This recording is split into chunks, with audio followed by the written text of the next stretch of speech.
नमस्कार दोस्तों, जय श्री कृष्ण, राधे राधे। आज हम जानेंगे कलयुग और अन्य युगों के बारे में। तो चलिए जानते दोस्तों, हमारे पौराणिक धर्म ग्रंथों में 4 युगों का जिक्र किया गया है। सतयुग, त्रेता युग, द्वापर युग, कलयुग को श्रपित यानी कलयुग को सबसे खराब युग कहा गया है। आज हम जिस युग में जी रहे हैं वह कलयुग ही है, और यह शायद मुझे बताने की जरूरत नहीं है कि दिन प्रतिदिन कलयुग की हालत बद से बदतर होती जा रही है। वैसे कलयुग के बारे में यह लाइन तो आपने जरूर सुनी होगी, रामचंद्र कह गए सिया से, ऐसा कलयुग आएगा हंस चुगेगा। दाना तिनका कौवा मोती खाएगा। दोस्तों, कौवा मोती खाएगा या नहीं यह तो आने वाला समय बताएगा, लेकिन कलयुग के बारे में ऐसा बहुत कुछ है जिसका जिक्र हमारे पौराणिक धर्म ग्रंथों में किया गया है, और यकीनन इसे जानने के बाद आप भी कलयुग को श्रापित युग मानने लगेंगे। दोस्तों, क्या है कलयुग की पूरी सच्चाई हम आपको बताएं, उससे पहले आइए बाकी के 3 युगों बारे में थोड़ा जान लिया जाए।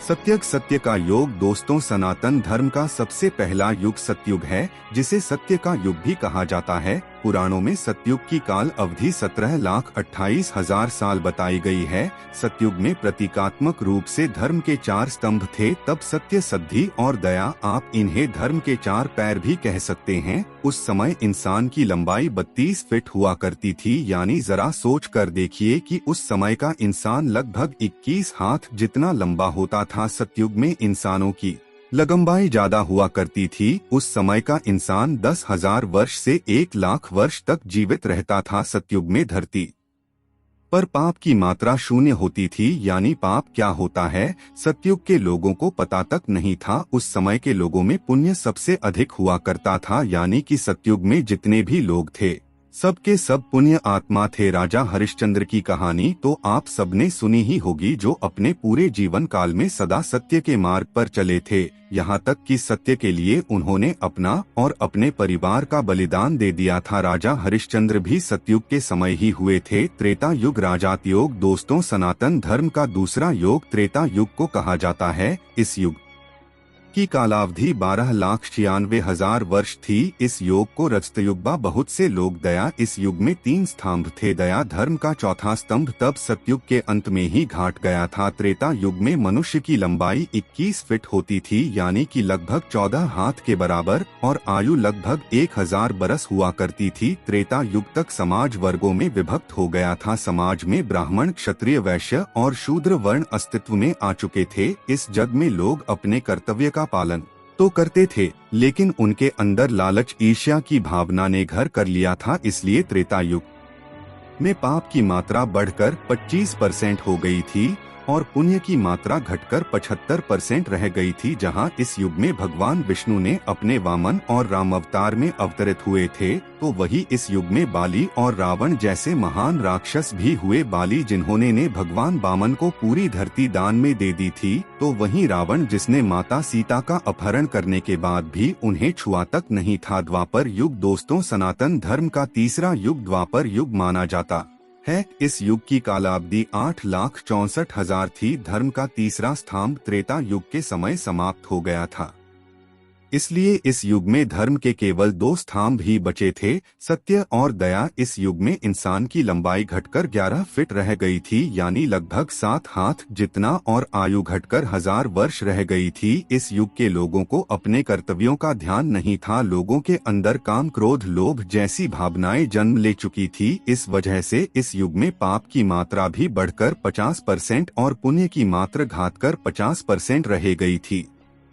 यानी इस युग में आधे मनुष्य पापी और आधे पुण्य आत्मा थे। हालांकि कि द्वापर युग में ही इतिहास का सबसे बड़ा महायुद्ध महाभारत हुआ था, जिसमें एक स्त्री को भरे समाज में लज्जित किया गया था। अधर्म को बढ़ता देखकर इस युग में भगवान विष्णु अपने श्री कृष्ण अवतार में अवतरित हुए थे, और धर्म की स्थापना के लिए इन्होंने महाभारत के महायुद्ध में पांडवों का साथ दिया था। साथ ही साथ इसमें भगवान कृष्ण ने कुरुक्षेत्र की युद्ध भूमि में अर्जुन को गीता का ज्ञान देकर संपूर्ण मानव समाज को धर्म के महत्व से परिचित कराया था। कलयुग। दोस्तों, सनातन धर्म का चौथा और अंतिम योग कलयुग। पुराणों में कलयुग की काल अवधि 4,32,000 साल बताई गई है। वर्तमान का युग कलयुग ही है। अभी कलयुग का प्रथम चरण चल रहा है। पुराणों को ध्यान में रखकर विशेषज्ञों द्वारा की गई गणना के मुताबिक अभी कलयुग में 5000 वर्ष ही बीते हैं, यानी कि कलयुग का अंत होने में अभी 4,27,000 साल बचे हुए हैं। इस युग में धर्म का सिर्फ एक ही स्तंभ दया बचा है,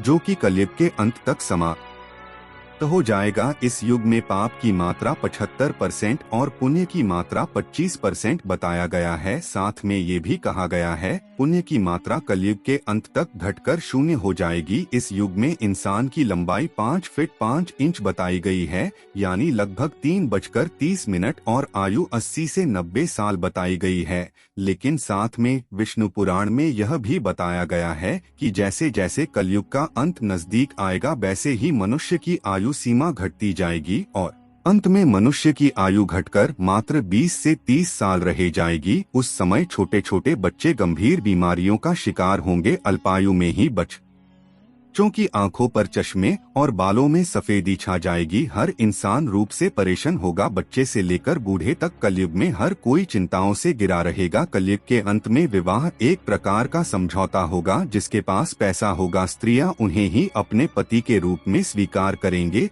और जो दहेज देगा उनके घर की स्त्रियों का विवाह होगा। लोगों में एक दूसरे के प्रति समर्पण और सम्मान का भाव समाप्त हो जाएगा। रिश्तों का महत्व नहीं रहेगा। पति और पत्नी एक दूसरे के प्रति ईमानदार नहीं रहेंगे। विश्वास किस चिड़िया का नाम है, लोग भूल जाएंगे। जिस व्यक्ति के पास जितना धन होगा वह उतना ही ज्यादा शक्तिशाली माना जाएगा। ऐसे ही विद्वान और धर्मात्मा कहलाएंगे और ऐसे ही लोग समाज में पूजे जाएंगे। दोस्त, वर्तमान समय जिस तरह से धरती पर धर्म और पाप बढ़ रहा है, जिस तरह की परिस्थितियां हमारे सामने आ रही है, उसे साफ से देखा जाए तो यह सारी बातें सच होती नजर आ रही है। धर्म ग्रंथों के मुताबिक कलयुग के अंत में धरती के एक हिस्से में जाकर लोग बाढ़ से तबाह रहेंगे, तो वही दूसरे हिस्से में लोगों को सूखे का खौफ का सामना करना पड़ेगा। और जैसे जैसे कलयुग का अंत नजदीक आएगा वैसे ही पृथ्वी पर मौजूद सारी नदियां सूखती चली जाएंगी। और जैसा कि आप सभी देख रहे हैं, इस कलयुग में पद्मा और सरस्वती नदी का पहले ही अंत हो चुका है।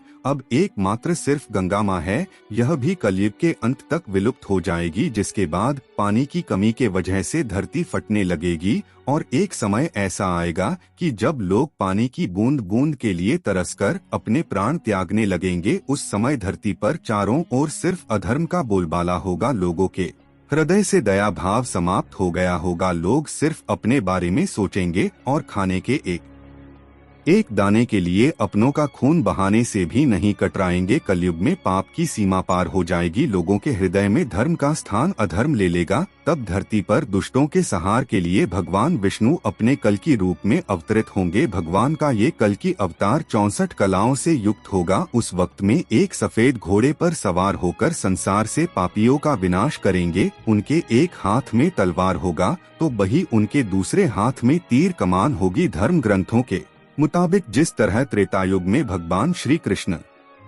बैकुंठ लौट जाने के बाद द्वापर युग की शुरुआत हुई थी, ऐसा माना जाता है कि जब कलयुग में भगवान कल की पापियों का संहार करके बैकुंठ लौट जाएंगे, तब धरती पर भयंकर प्रलय आएगा, जीवन समाप्त हो जाएगा। तब एक बार फिर से एक नए युग की शुरुआत होगी जो कि सतयुग होगा। दोस्ती, कलयुग की असली सच्चाई क्या आपको इसके बारे में पहले से पता था? अगर पता था तो अपना जवाब हमें कमेंट में जरूर बताइएगा। इस वीडियो में फिलहाल इतना ही। उम्मीद है आपको आज की वीडियो काफी पसंद आई होगी। अगर हाँ तो इस वीडियो को लाइक करें और शेयर करें। अगर इस तरह के और भी अमेजिंग एंड इंटरेस्टिंग वीडियोस देखते रहने के लिए हमारे चैनल को सब्सक्राइब जरूर कर ले। Thanks for watching.